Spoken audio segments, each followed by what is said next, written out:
Continuando o programa Mais Saúde, que hoje recebe o pesquisador europeu, que por acaso é português. Você mora em Portugal, né, Pedro? Moro em Lisboa. Moro em Lisboa. Ai, que sotaque gostoso. Você sabe que nós temos muitos ouvintes de lá, né? Inclusive, eu gostaria de dizer o seguinte, o Pedro vai deixar um site de contato da empresa dele. E quando vocês precisarem de um nutricionista funcional em Portugal, eu sempre indico dois, né? Sempre a doutora Carmo e o doutor André Matias. Então, gente, tem nutricionista funcional em Portugal, sim.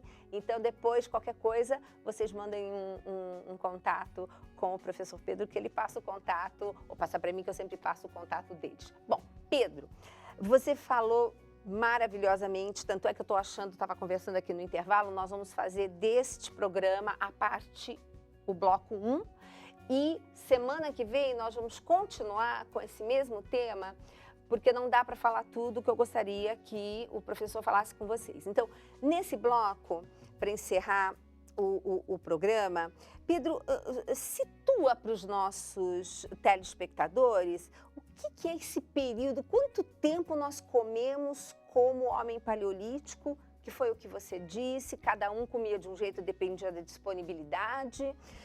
Quanto tempo estamos comendo em termos de anos, né, essa nova alimentação, e nós não temos uma adaptação do nosso DNA não muda assim para ir se adaptando conforme nós vamos mudando alguns aspectos da nossa vida?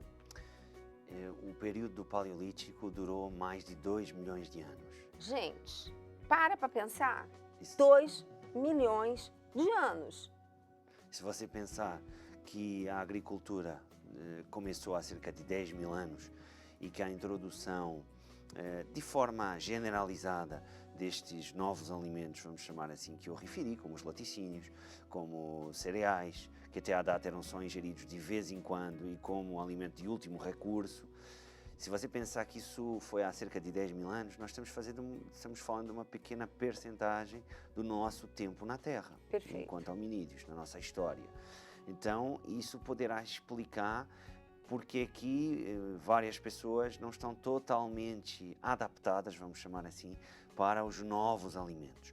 Houve algumas adaptações. 10 mil anos é suficiente para já haver adaptações genéticas, e houve, mas as grandes adaptações genéticas que ocorreram foram adaptações para lidar com infecções e não exatamente para lidar com novos alimentos. No entanto, existem algumas exceções. Então, existem pessoas que começaram a conseguir, porque até à data só ingeríamos o leite da nossa mãe, então isso durava cerca de uns 3 anos, até aos 3 anos de idade, sensivelmente, em média.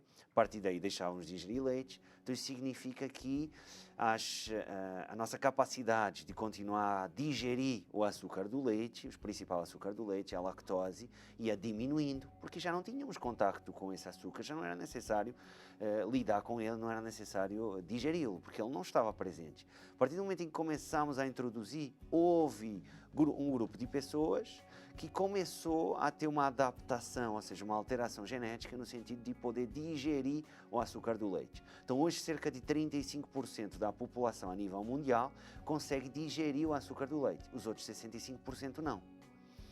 Então só conseguem fazê-lo durante o período da infância. A partir do momento em que termina a infância, começam gradualmente a perder a capacidade de produzir a enzima, a lactase. Não resisto de interromper e perguntar, mas eu creio que nós devamos fazer um programa só sobre esse tema, Pedro, porque assim, a lactose é o açúcar do leite e nós vemos muito problema com os tipos de proteína que existem nos leites, como por exemplo de uma vaca, se comparados ao leite da nossa mãe. Então, temos o problema, 35% consegue se adaptar à lactose, 65% não, mas a proteína do leite também é uma encrenca, né? Poderemos ter alguns problemas com algumas proteínas do leite. Existem outros efeitos também do leite que falaremos num programa próximo. Vamos fazer um programa, já estou combinando aqui com o Pedro, só sobre leite e derivados. e que são Voltando. independentes desta questão da lactose. Exato. Então, mesmo pessoas que conseguem digerir bem a lactose, essas pessoas poderão ter problemas com outros componentes do leite, mas isso vamos deixar então para esse Uma próxima programa. tema. Agora, houve também outras alterações, algumas alterações a nível de, porque como houve a introdução de cereais, também houve um maior aporte de carboidrato no geral, de carboidratos no geral, na dieta desses novos agricultores, vamos chamar assim. Então houve também algumas adaptações genéticas em algumas pessoas no sentido de tolerar melhor os carboidratos. Mas nem todos tiveram essas adaptações. E existem várias outras adaptações que seriam necessárias para evitar problemas adversos que advêm da introdução, ou seja, do uso em larga escala, em grande quantidade de vários desses alimentos que não ocorreram. Então isso significa que grande parte da nossa fisiologia foi moldada durante o período do Paleolítico. Perfeito. E isso então nos faz pensar que talvez nós tentarmos voltar um pouco mais atrás. Não tem que ser comer como se comia durante o Paleolítico, porque isso é impossível hoje. Nem tem os mesmos alimentos, Claro né? que não, exatamente. Então não é isso que estamos falando. Estamos falando é de tentar utilizar esse modelo como uma base para começarmos a introduzir algumas alterações na dieta, no sentido de obtermos uma dieta mais saudável. Sendo que a dieta de cada um tem que ser sempre personalizada, porque nós não somos todos iguais. Exato. E é aí que entra o papel muito importante do nutricionista para personalizar a dieta que será adequada a cada um. A cada um. Gente, depende de vários fatores. Agora, vamos supor, aquela pessoa que está nos assistindo, Pedro, e que tem aquela típica alimentação ocidental, sobre a qual nós vamos falar depois no próximo programa. Como que ela poderia, o que seriam, digamos assim, as estratégias principais para tentar recuperar um pouco daquela alimentação saudável dos nossos antepassados e que nós geneticamente estamos mais aptos a, digamos assim, a ter melhores resultados com a nossa saúde com elas? Algumas pequenas alterações seriam reduzir a ingestão de cereais, substituir cereais por tubérculos e fruta. Então uma dieta com base no modelo paleolítico não tem por que ser uma dieta com baixo teor de carboidrato, então não tem nada a ver com uma dieta da Atkins, não tem nada a ver com uma dieta Dukan. Hiperproteica. Não tem que ser hiperproteica, não tem que ser hiperlipídica, não tem que ser baixa em carboidrato, pode ser tudo isso e pode não ser, depende. Isso não é o mais importante, porque aí o nutricionista é que vai depois definir o que é o mais adequado. Mas o mais importante é o tipo de alimentos. Então, reduzir os alimentos processados, tudo que vem em caixinhas, por exemplo. Tudo que compra em supermercado, de um modo geral. De um modo geral. Então, no supermercado, procurar a secção dos frescos. Então, procurar a fruta, procurar as hortaliças, procurar os tubérculos, procurar carne, mas carne que seja orgânica e de preferência de animais que sejam alimentados da forma natural, ou seja, por exemplo, de pasto e não com cereais. Procurar peixe, procurar ovos de galinhas que também sejam alimentadas dessa forma, procurar castanhas, procurar sementes, em vez de utilizar os óleos vegetais, como óleo de milho, óleo de girassol, procurar as castanhas e as sementes e quando utilizar um óleo, utilizar o azeite virgem extra, e aí eu faço a brincadeira, só pode ser azeite português. Mas essas estratégias, de um modo geral, já levam a pessoa no caminho de uma alimentação muito mais saudável do que aquilo que a maior parte das pessoas fazem, sem entrar em radicalismo. Sim. Falando em frutas, porque outro dia eu estava conversando justamente com um colega do Pedro, o André, né, que falou assim, o homem paleolítico comia fruta no verão para estocar gordura para o inverno, a grosso modo.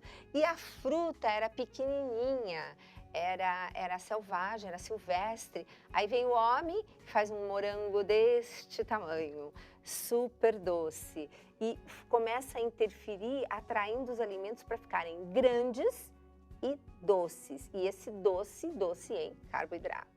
É verdade, hoje em dia a fruta não tem nada a ver com a fruta que existia durante o Paleolítico. E é por isso que eu também digo que não podemos voltar atrás e fazer uma dieta como naquela época, até porque, logicamente, nós vivemos numa era completamente diferente. Total. Então, o que você falou é muito importante. Excesso de fruta também não é algo que eu recomendaria. Se bem que me preocupa mais o excesso de cereais do que o excesso de fruta. O que você chama de excesso de cereais? Isto significa para mim, excesso de cereais, aquelas pessoas que comem 4, 5, 6 porções de cereais ao dia. Isso eu já acho que é excessivo. E dá exemplos desses cereais, Pedro. Por exemplo, em especial, a pessoa que acorda de manhã, come o seu pãozinho, à meia da manhã come o biscoito, na hora do almoço come o arroz branco, à tarde come o sanduíche, à noite come uma massa, por exemplo. Isso é claramente um excesso. Então, em vez de fazer isso, substitui os cereais por tubérculos, por fruta. E no caso do Brasil, é muito fácil fazer isso. Vocês têm tantos tubérculos e tantas frutas fantásticas que eu desejaria ter no meu país, que eu não vejo dificuldade nenhuma em fazer isto. Pedro, já deu nosso tempo de fechar o primeiro programa. Vocês entenderam por que eu queria tanto trazê-lo, e eu gostaria que no próximo programa vocês não percam, divulguem, tem reprise e vai ficar disponível no YouTube, porque no próximo programa eu gostaria que o Pedro conversasse conosco e alertasse, porque de repente você falou, mas arroz? Como assim? O arroz não é bom? Gente, o excesso, mas principalmente o Pedro vai explicar alguns detalhes metabólicos do que acontece quando a gente come em excesso. Pedro, obrigada, nós voltamos daqui a pouquinho, né? Semana que vem estamos aqui, e divulgue o Programa Mais Saúde, porque divulgando o Programa Mais Saúde, você está divulgando a comunidade Canção Nova. Até o próximo Mais Saúde.